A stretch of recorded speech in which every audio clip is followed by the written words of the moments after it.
आज से ना कुछ 60 या 70 साल पहले नाक, कान, गला और आंखों का एक ही शोबे समझा जाता था, लेकिन बाद में आंखों के शोबे को अलग कर दिया गया और बाकी मानदा तीनों शोबे अब भी दुनिया भर में इकट्ठे ही हैं, जिसमें सर और गर्दन की सर्जरी भी शामिल होती है। और उन्हें एक ही शोबे में रखने की एक वजह इन तीनों का बाहमी रबत भी है, बाहमी ताल्लुक भी है और एक हिस्से की बीमारी दूसरे हिस्से में मसला पैदा करती है। और बाज़ औक़ात ऐसा भी होता है कि हम तीनों में से किसी एक की बीमारी को देख रहे होते हैं तो मालूम होता है बाद में जाके कि वो किसी दूसरे उसके सबब हो रही होती है। मिसाल के तौर पर कान की बीमारी की वजह से नाक या गले में कोई मसला हो जाता है और हमने अक्सर भी देखा है कि हमारे कान में अगर मसला है तो हमारा ये पूरा साइड जो है ना वो दर्द करना शुरू हो जाती है, क्योंकि अब हम देख रहे हैं कि शहर लाहौर में प्री मानसून की एंट्री भी हो चुकी है, जिसकी वजह से काफ़ी बीमारियां भी आम हो रही है और जिनमें सबसे ज़्यादा हम देखते हैं नाक, कान और गले की शिकायत होती है। तो नाक, कान और गले का आपस में ताल्लुक कितना गहरा है, प्री मानसून की वजह से कौन कौन सी बीमारियां हमें लाहक हो सकती है और हमें कौन कौन सी एहतियाती तदाबीर करनी चाहिए और बीमारियों की इब्तदाई अलामात क्या हो सकती है, ये सब जानेंगे। हमारे साथ इस वक्त मौजूद है डॉक्टर राशिद ज़िया साहब है, माहिर अमराज़ नाक, कान और गला है। डॉक्टर साहब आपको खुश आमदीद कहती हूँ जागो लाहौर में, कैसे हैं आप? थैंक यू वेरी मच, मैं बिल्कुल ठीक। डॉक्टर साहब, प्री मानसून की जैसे हम बात कर रहे हैं और जैसे ही मौसम कोई भी चेंज होता है तो बहुत सारी मौसमी बीमारियां भी अपने साथ लेकर आता है और ख़ास तौर पर नाक, कान, गले की जैसे मैं बात करी थी, ये बहुत ज़्यादा इंटरलिंक्ड होते हैं। सबसे पहले तो बताइए इंटरलिंक किस तरह होते हैं कि एक हमारी कान में अगर दर्द होता है तो पूरी हमारे नाक में भी, आँख में भी दर्द होना शुरू हो जाती है? ये बिल्कुल सही है कि नाक, कान, गला और नाक के बाकी पार्ट्स में सबसे अहम है, क्योंकि स्पेशल सेंसेस तीन जो हैं आंखों के अलावा सारी इसी में है। ठीक है। हमारी स्मेल, हमारा सुनना, हमारा टेस्ट, और ये सेंसेस एक नॉर्मल लाइफ को दुआम के लिए, इंसानी ग्रोथ के लिए इंतहाई ज़रूरी है। सही। और इस हिस्से से हम सांस लेते हैं, खाना खाते हैं, चीज़ें हमारी बॉडी में, ये हमारा गेटवे है सांस लेने का भी, खाने पीने का। अगर हमारा गेटवे बड़ा चेक्ड है, सही, everything is not allowed freely, और साफ़ सुथरी चीज़ अलाउड है, हवा भी साफ़ सुथरी है, बाहर से हम इन्फेक्टेड चीज़ें नहीं जाने दे रहे, तो बॉडी तो लामहला 100% ठीक रहेगी। ये तीनों ऑर्गन सेंटर में, जैसे रीगल चौक पे 4-5 सड़कें मिल रही हैं लाहौर में, तो हलक में जाके कान भी खुल रहे हैं, नाक भी खुल रहा है, गला भी खुल रहा है और यहीं से फेफड़े और खुराक की नाली भी जा रही है। सो इट मीन्स कि इस एरिया को हमने क्लीनेस्ट रखना, साफ सुथरे रखना है, यहाँ कंजेशन नहीं होने देनी। और ज़रूरी बात यह है कि मॉनसून में इन्फेक्शन का इंसिडेंस बढ़ जाता है। ठीक है। जो ही नमी का तनासब, ह्यूमिडिटी बढ़ती है ज़रूरत से ज़्यादा, तो ना कि ये कोविड, मलेरिया, डेंगू बढ़ेगी भी, हाँ जी, तो ये इसके साथ साथ हमारे कान की इन्फेक्शन फॉर एग्जांपल बहुत ज़्यादा बढ़ जाए। अच्छा। साल में एक दफ़ा अपने कानों को, आँखों को प्लीज़ ज़रूर चेक करवाएं।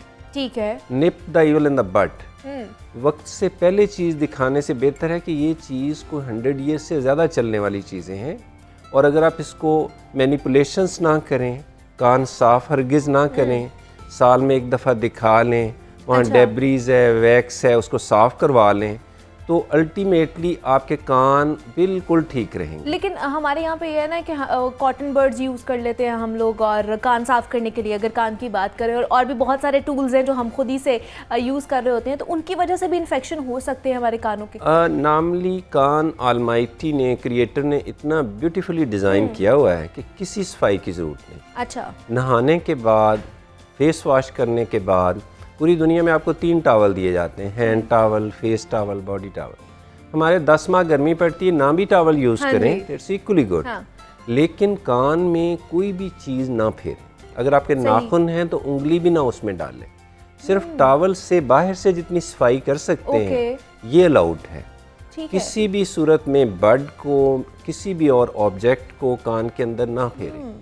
हम पब्लिक में बहुत सारे काम नहीं करते, हाँ जी, ऑल अलोन जब बैठे होते हैं तो हर वो काम कर रहे होते हैं, हाँ, और आम तौर पे रोल मॉडल को फॉलो किया जाता है। अगर मदर कर रही है तो बच्चे करेंगे, अगर फादर एक काम मुश्किल कर रहा है, दांतों में तिनके मार रहा है, कानों में मार रहा है, तो बच्चे देख रहे हैं कि ये बड़ा नेक काम हो रहा है, when he is alone he will be doing the same task. So हमें मेंटोर के तौर पे, रोल मॉडल के तौर पे दांत साफ करने हैं, फ्लॉस करना है, कान को सिर्फ टॉवल से बाहर से थोड़ा सा क्लीन करना है, कान के अंदर नहीं कुछ डालना। अच्छा, या उससे हम इन्फेक्शन इंट्रोड्यूस करते हैं। ओके। और इस सीज़न में आके फंगस और कान बंद होना एक आम सी बीमारी।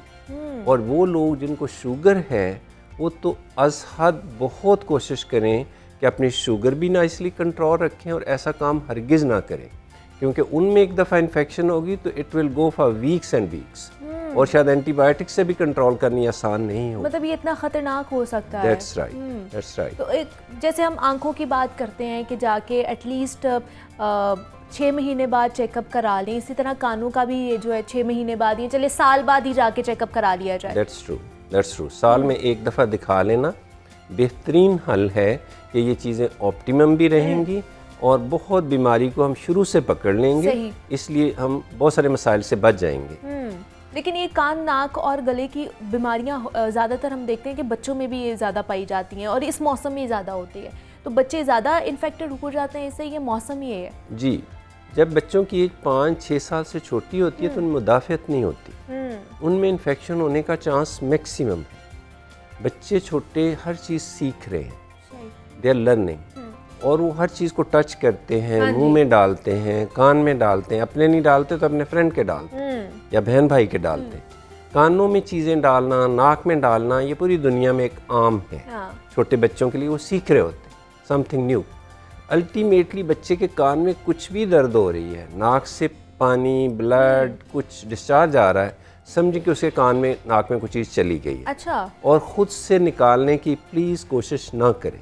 कोशिश करेंगे तो आप मिजरी को, मसले को और ज़्यादा पेचीदा कर देंगे। जैसे हर बंदा पॉलिटिक्स में इन्वॉल्व होगा, 99% लोगों को पॉलिटिक्स में नहीं ज़्यादा मतलब। बिल्कुल ऐसे ही है। आप अपना काम करें, अपने काम के अलावा हमको सब कुछ आता है, तो प्लीज़ डोंट डू इट। हमें सबसे ज़रूरी जो फोकस करना है आज के दिन, वो मॉनसून के हवाले से हम बात कर रहे हैं कि हमें पर्सनल हाइजीन को इम्प्रूव करना। ओके। जैसे आपको बताया जाता है कि जहाज़ जैसे वाइटल जगह पे भी आप सफ़र कर रहे हो तो सबसे पहले ऑक्सीजन खुद लगाएं। बिल्कुल। अपने बच्चे, माँ है तो बच्चे बहुत, बच्चे नॉर्मल भी बहुत और हेल्दी भी बहुत, और कौम भी स्ट्रॉन्ग है। सबसे पहले अपनी केयर, अगर माँ केयर करेगी, बाप केयर करेगा तो रोल मॉडल भी है, मेंटोर भी है। ओके। नेल वीकली प्लीज़ ज़रूर काटें, इसके नीचे जर्म्स की कॉलोनीज रह रही हैं। और बच्चे वही जो हाथ है वो मुंह में डाल बड़ों ने, बच्चों ने, माँ ने अपने भी काटने, बच्चों के तो मैनी टाइम्स 2 दफ़ा हफ्ते में काटने पड़ते हैं। ये काटें भी, फाइल से स्मूथ भी रखें, इससे इन्फेक्शन से बचे रहें। नंबर 2, हैंड वॉश जितना अच्छे तरीके से हम करेंगे, हमारे बच्चे भी उसी तरह हमें फॉलो करेंगे। सही। जिसको छींकें खांसी है उस पे फ़र्ज़ है, लाजम है, मैंडेटरी है कि वो मास्क लगाए। ओके। और वो पब्लिक प्लेसेस पे प्लीज़ ना जाए। थोड़ा सा डिस्टेंस मेंटेन। जिसको खांसी या नज़ला ज़ुकाम रहता है या है, वो जाए तो मास्क लगा के जाए। ठीक है। वो डिस्टेंसिंग ज़रूर करे। अगर छोटे बच्चों को है तो फिर माँ को भी लगाना पड़ेगा, क्योंकि वो सब केयर नहीं कर सकते।